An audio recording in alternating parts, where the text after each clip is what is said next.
여러분 안녕하세요. 장동민 교수입니다.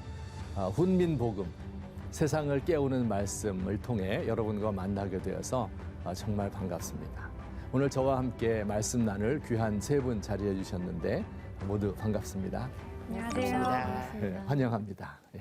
오늘부터 8주에 걸쳐서 우리가 함께 사사기에 대해서 공부하려고 하는데요. 혹시 사사기에 대해서 좀 들어본 일이 있으십니까? 생각나는 사람, 사건. 삼손. 삼손. 와. 삼손이 생각난다. 좋습니다. 삼손에 대해서도 배울 거예요. 예, 또? 저는 입산? 입산 드보라. 드보라. 네. 예, 드보라는 여성이었습니다. 성경에 여성이 주인공이 되는 경우가 상당히 드문데 드보라가 여성으로서 귀한 사사 중에 한 분입니다. 사사기라는 성경은 구약 성경 중에 7번째 책이죠. 창세기, 출애굽기, 레위기, 민수기, 신명기, 여호수아 맞습니다. 그 다음에 사사기가 되겠습니다. 우선 그 사사라는 말이 무슨 뜻인지 저희가 좀 생각해 봐야 될 것 같아요. 사사라는 말은 재판관 혹은 지도자라는 뜻이에요. 그래서 평소에는 재판을 하는 사람이에요. 어려운 문제를 가지고 나오면 고소를 하면 재판을 하는 사람, 사사이고요. 그다음에 두 번째로 군사 지도자, 외적들이 침략할 때는 군사 지도자가 되어서 앞장서 나가서 싸우는 사람입니다. 왕이 있죠, 왕. 왕과 사사는 좀 다릅니다. 왕은 강력한 중앙 집권제, 그 권력이 강했고요. 또 그 지위가 아들에게 계승되지만 사사는 권력이 약했고 한 지역에 국한되었으며 또 필요할 때마다 하나님께서 일으키셔서 그 사람을 사용하시지 세습되지는 않았습니다. 왕과 사사의 차이점이 되겠습니다. 사사기에는 모두 12명의 사사가 등장해요. 몇 명? 12명의 사사가 등장하는데 그중에 6명을 대사사라고 하고 그다음에 6명을 소사사 이렇게 부릅니다. 대사사와 소사사의 차이가 무엇일까요? 대사사는 기록한 분량이 많고요. 소사사는 한두 줄밖에 없습니다. 대사사는요. 온니엘, 에훗, 드보라, 기드온, 입다, 삼손 6명이고 소사사는 삼갈, 돌라, 야일, 입산, 엘론, 압돈 이런 사람들입니다. 사사들이 다스리던 시대를 뭐라고 부를까요? 사사시대. 사사시대 맞습니다. 사사시대라고 부르는데요. 여호수아가 죽은 이후 그때가 약 주전 1375년쯤 되고요. 그다음에 왕정이 시작된 이스라엘의 맨 처음 왕이었던 사울 왕 1050년에 세워졌거든요. 이 사이에 약 300년가량을 가리켜서 사사시대다 이렇게 이야기를 합니다. 사사기는 바로 이 300년 동안에 일어났던 일들을 개괄적으로 기록을 하고 있습니다. 먼저 이 사사시대의 역사적 배경을 저희가 좀 알면 도움이 될 것 같습니다. 국제적인 배경부터 좀 설명을 드릴게요. 사사시대에는요, 고대 근동 지역의 후기 청동기 시대, 그러니까는 주전 1500년, 1400년, 1200년 이때까지 이제 배경인데요. 청동기 시대 다음에 뭐가 오죠? 철기 시대. 철기 문명이 막 시작하던 그러한 때였습니다. 그래서 지중해를 둘러싼 크레타, 미케네 문명 아마 고등학교 때 배우셨을 텐데 잊어버렸겠죠? 철기 문명과 또 항해술 이런 게 발달해가지고 그 지중해에 있던 나라들이 배를 타고 이 팔레스틴 지방까지 온 거예요. 그래서 이제 그들이 나라를 건설했는데 그게 바로 블레셋이라는 나라예요. 사사시대 300년 동안에 가장 큰 적대적인 세력입니다. 블레셋이라는 지명에서 팔레스틴이 나왔어요. 비슷하죠? 블레셋, 팔레스틴, 팔레스타인. 그래서 지금도 이스라엘과 전쟁하고 있는 팔레스타인, 그 원조가 블레셋입니다. 이 블레셋이 그 당시에 가장 강성한 철기 문명이었고요. 그리고 원래부터 저 동북 쪽에는 강한 나라들이 있었습니다. 메소포타미아라고 그러죠. 그리고 아람이라는 나라도 강했고요. 또 이스라엘을 둘러싸고 있는 에돔, 모압, 암몬 이런 작은 나라들도 있었습니다. 그 당시는 다 도시국가였었습니다. 그래서 이 나라들이 이스라엘을 뺑 둘러싸고 있는 이런 형국입니다. 자, 한편 여호수아가 이 가나안 땅을 정복했잖아요. 그래서 12지파에게 골고루 분배했죠. 그 내용이 써 있는 성경이 어떤 성경일까요? 여호수아라는 성경에 기록되어 있습니다. 예. 이집트에서 400년 동안 노예 생활을 했고 광야에서 40년 동안 물도 별로 없고 먹을 것이 없는, 그래서 먹을 것 없어서 뭐 먹고 살았을까요? 만나, 하늘에서 내리는 만나를 먹고 살았던 이 사람들이 드디어 가나안 땅에 정착하게 된 것입니다. 그러다 보니까 얼마나 좋겠어요. 가나안 땅은 원래 좀 풍요한 땅이죠. 그래서 하나님 말씀에 뭐라 그랬어요? 뭐와 뭐가 흘러요? 젖과 꿀이 흐르는 땅이 바로 가나안 땅이었습니다. 그래서 이곳에 정착한 이스라엘 백성들 정말 풍요로운 삶을 살 수 있게 되었습니다. 그런데 풍요로운 삶을 살면 참 이상하죠. 하나님께 감사하고 늘 기뻐하고 하나님만 섬기고 이래야 될 텐데 그것이 아니라 소와 양이 많아지고 또 집을 짓고 좋은 집에서 살게 되고 은금이 많아지게 되면 이상하게도 그 마음이 오만해지고 하나님을 배신하는 이런 일이 벌어지곤 합니다. 바로 이런 일이 사사시대도 이제 일어나게 되는 것이죠. 또 여호수아가 땅을 정복한 건 다 아시잖아요. 근데 여호수아가 큰 전쟁에서는 다 승리를 했습니다. 한 번도 패한 적이 없어요. 잠깐 패했지만 패한 적이 없어요. 그런데 그렇다고 해서 그 땅에 있는 모든 사람을 다 몰아낸 것은 아니었습니다. 원래 하나님께서는 그 땅에 있는 모든 백성을 다 몰아내라고 말씀하셨거든요. 다 죽이라고 이야기했거든요. 그런데 그렇게 하지 못했어요. 그래서 그 땅에 있는 남아있는 사람들이 가시와 올무가 되어서 가시가 막 찌르고 올무가 탁 낚아채는 것처럼 올가미가 낚아채는 것처럼 이스라엘 백성들을 괴롭히고 그리고 죄를 지으면 이들을 통해서 하나님이 이스라엘 백성을 징벌하게 됩니다. 이스라엘 백성들을 유혹하는 것이죠. 그래서 그 땅에 살던 이스라엘 백성들이 좀 타락하게 되는 이러한 배경을 여러분이 알게 됩니다. 그래서 이들의 타락한 그 모습이 성경책에 잘 기록되어 있는데 사사기 2장 11절부터 22절에 보면 이들이 어떻게 타락했다 하는 모습이 사이클로 나와 있어요. 사이클 제가 설명해 드릴게요. 이 사람들이 죄를 지어요. 우상을 섬기기도 하고 불의하게 되기도 하고 음란하고 이런 죄를 짓습니다. 그러면 하나님께서 가만 놔두겠어요? 징벌을 내리죠. 그런데 누구를 통해서 그 이방, 둘러 있는 이방 사람들이나 아직 남아있던 이방인들을 통해서 하나님이 징벌을 하시는 거죠. 그러면 너무 무섭잖아요. 먹을 걸 다 뺏어가고 사람을 죽이고 하니까. 그러면 어떻게 해요? 하나님 나 못 살겠어요. 우리를 도와주세요. 하고 부르짖는 겁니다. 부르짖어요. 그러면 하나님께서 구원하시는데 누구를 보내서 구원하실까? 사사를 보내서 구원하십니다. 맞아요. 야, 좋습니다. 그러면 계속 하나님을 잘 섬기면 좋은데 그게 아니라 그게 계속 반복이 되는 또 죄를 짓는 거예요. 12명의 사사가 기록되어 있기 때문에 12번 그랬다는 말씀이십니까? 꼭 12번은 아니고요. 성경에 보면 이제 좋은 질문이에요. 꼭 12번까지는 아니고 한 4번 정도 이런 사이클이 반복돼서 나옵니다. 근데 이제 이건 기록된 거가 4번이고 뭐 더 얼마나 많았는지 이것은 그것은 우리가 알 수가 없습니다. 또 하나 궁금한 게 있는데요. 사사가 12명이라고 하셨고 여호수아의 12개의 지파의 땅을 나눠준 그 기록들이 있잖아요. 그럼 그 12명의 사사들이 각 지파에서 한 명씩 나온 건가요? 꼭 그렇지는 않습니다. 꼭 그렇지는 않고 어떤 지파에서는 안 나온 지파도 있고 또 지파가 기록되지 않은 것도 있고 그렇습니다. 하지만 그냥 골고루 12지파 사람이 하나씩 나온 것은 아니었습니다. 아주 좋은 질문이었어요. 그런데 잠깐 우리가 생각해 보고 싶은 것은 이 사람들이 이렇게 계속해서 반복적으로 죄를 짓잖아요. 근데 반복적으로 죄를 짓게 된 이유가 무엇일까? 제가 3가지 정도 정리를 해보았는데요. 우선 첫 번째는 당연히 제가 이미 말씀드렸던 것처럼 이스라엘 백성들이 가나안 땅의 문화에 동화되었죠. 아직 죽이지 못하고 남아있는 이 사람들, 그들의 원래 타락한 문화. 여기가 이제 타락했지만 재밌거든요. 말초 신경을 자극하거든. 재밌죠. 그래서 이제 여기 좀 너무 아시네. 재밌죠. 여기 동화되는 겁니다. 그 성경에 보면 이런 이야기가 있죠. 내 마음이 교만하여 내 하나님 여호와를 잊어버릴까 염려한다. 이렇게 했는데 정말 잊어버렸습니다. 두 번째 이제 이들의 문제점은요.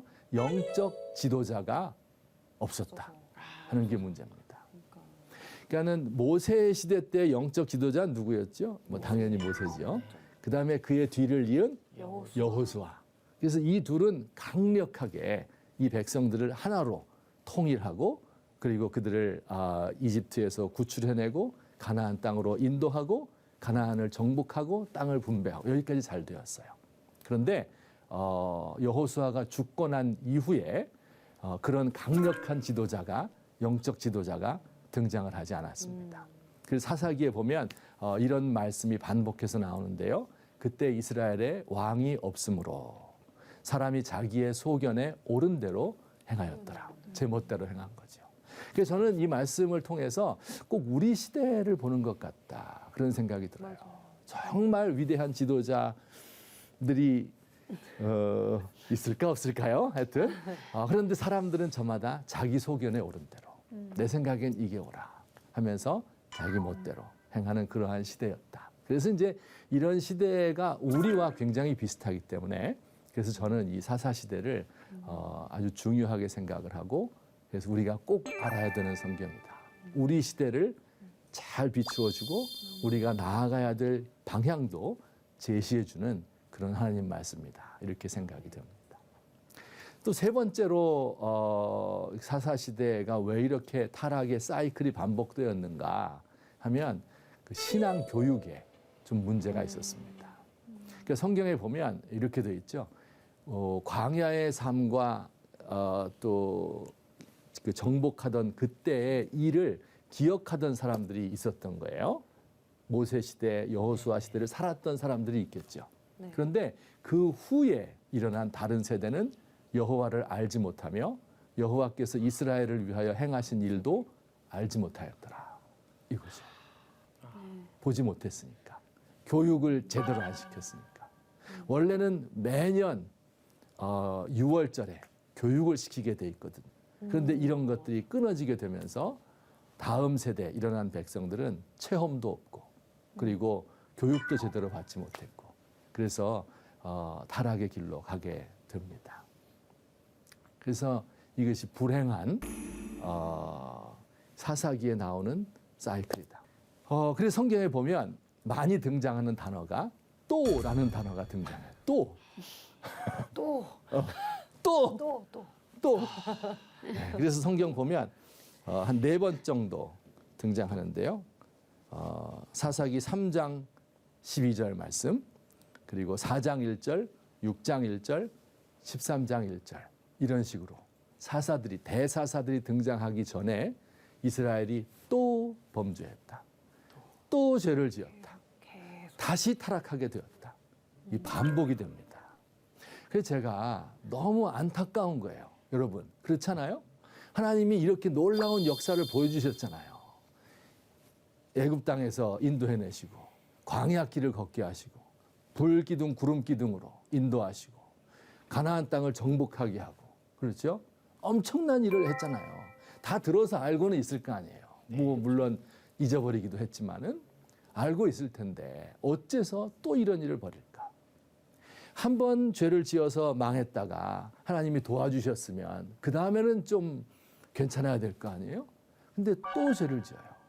왜 이럴까 하는 것이 정말 큰 의문인데 그러다가 제가 우리나라 역사를 잠깐 생각해 보게 되었습니다.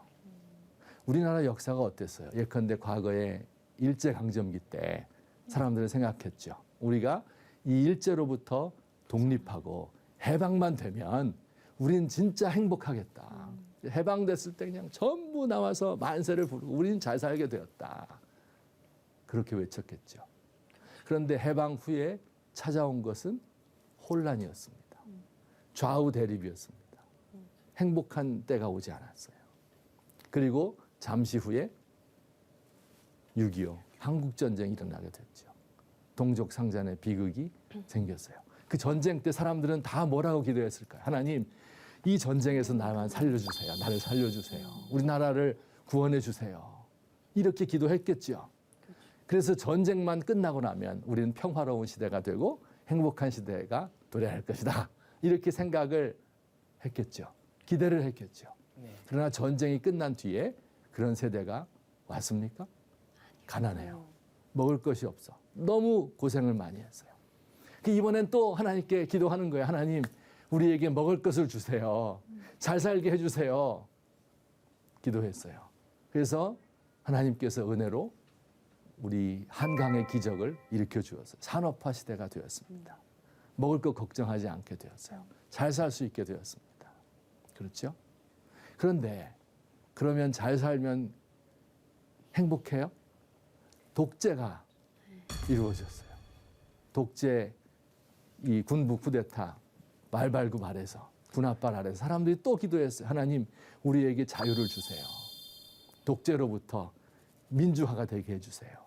기도를 했어요. 민주화만 되면 이제 진짜 우리나라는 잘 살게 될 거다 생각했습니다.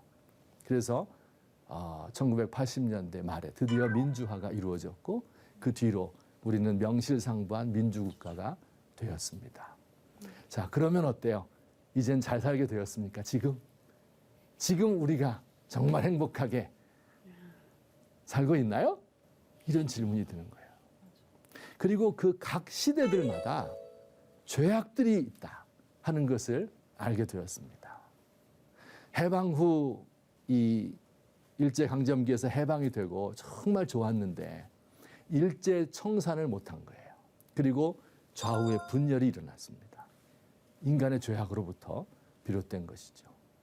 그 뒤에 6.25 사변이 일어나서 서로를 죽이게 되고요.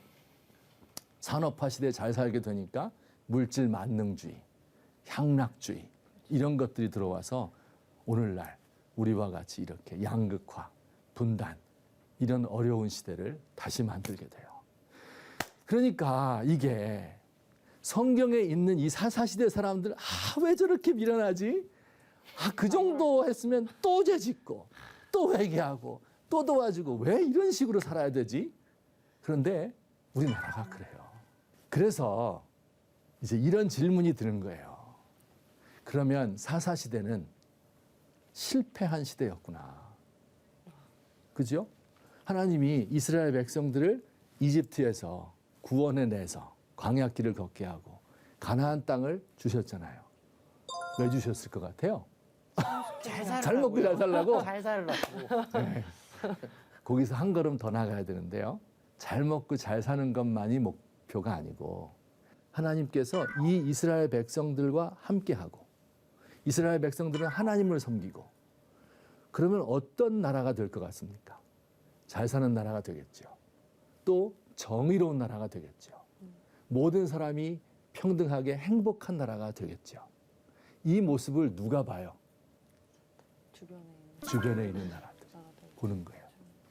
이스라엘이 이런 민족이다 하는 것을 사람들이 다 볼 수 있는 겁니다. 그래서 그들이 생각하는 거예요. 이스라엘처럼 살면 하나님을 섬기게 되면 그러면 우리도 행복해지겠구나. 우리도 엄청난 복을 받겠구나 하는 것을 알게 되죠.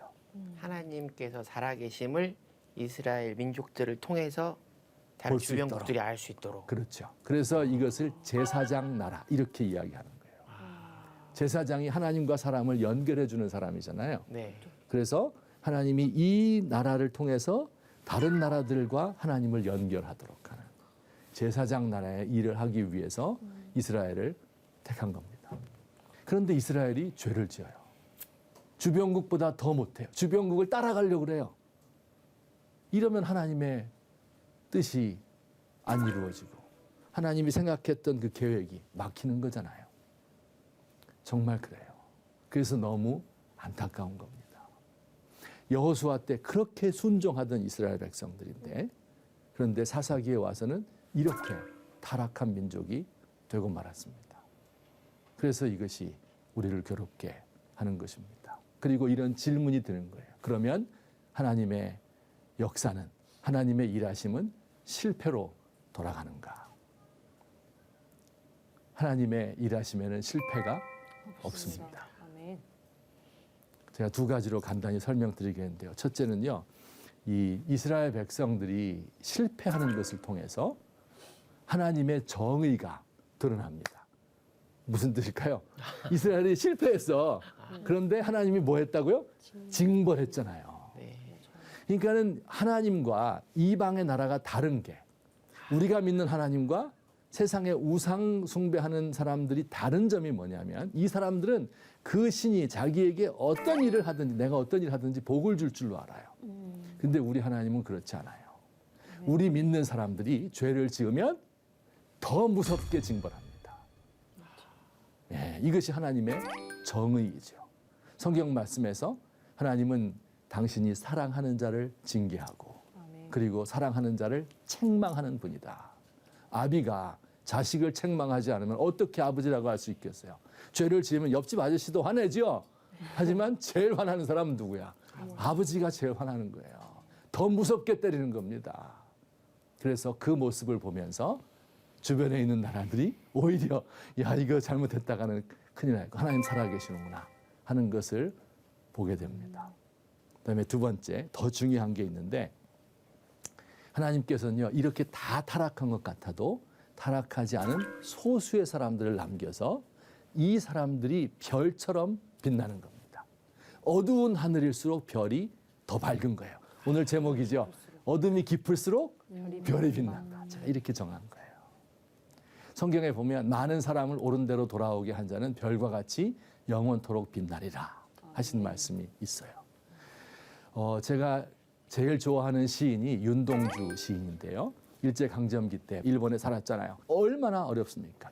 핍박을 받고 나중에 이 주사를 맞고 생체 실험 주사를 맞고 감옥에서 이제 죽게 되잖아요. 그 고통 속에 젊은 날 죽었는데 그 고통 속에서 어둠의 세계입니다. 그가 시집을 냈는데 시를 지은 나중에 유고 시집이 된 거죠. 하늘과 바람과 별과 시. 하늘이 있는데 이 땅에는 바람이 너무 부는 거예요. 너무 매서운 찬바람이에요. 그런데 하늘을 올려다 보니까 거기 뭐가 있어요? 별이 있는 거예요. 그 별을 바라보면서 내 속에서 한 점 부끄러움 없는 삶을 살고 싶은데, 그런데 내 삶은 부끄러움으로 가득 찬 거죠. 그래서 고통스러운 거예요. 그 가운데서 하늘을 바라보며 별을 노래하는, 이것이 윤동주 시인의 노래입니다. 사사시대도 마찬가지로 그 고통 속에서 밝게 빛나는 별들이 있었다. 그 이야기를 다음 주부터 제가 들려드리겠습니다. 그러니까 다음 주에 결석하면 안 되겠죠? 예. 자, 여기까지 제가 오늘 강의를 마쳤습니다. 우리 질문 있으시면 우리 패널 분들 말씀해 주시면 고맙겠습니다. 저는 그 말씀해 주신 것 중에서 이스라엘 백성들이 이제 계속해서 반복해서 죄를 짓는 이유 중에 하나가 그 신앙 교육의 부재에 대한 말씀을 해주셨는데, 사실 좀 제가 이제 현재 지금 이제 섬기고 있는 교회에서 제가 중고등부를 맡고 있거든요. 근데 그 친구들을 볼 때, 그러니까 저도 그렇고 참 요즘에 교회가 이렇게 본을 보이지 못하는 그런 모습들이 너무 많다 보니까 이 친구들을 어떻게 교육을 해야 하나, 그러니까. 어떻게 교육을 해서 하나님의 뜻을 찾게 하고 하나님의 뜻을 따르게 할 수 있는 어떤 그런 신앙의 교육, 그런 부분에 있어서 어떻게 좀 교육을 하면 좋을지 좀 여쭤보고 싶어요. 그것은 이제 우리 교육 학자분들을 모시고 또 말씀을 나누었으면 좋겠고, 그냥 제가 오늘 간단히 언급하고 싶은 것은 정말 우리 대한민국의 다음 세대가 지금 너무 힘들다.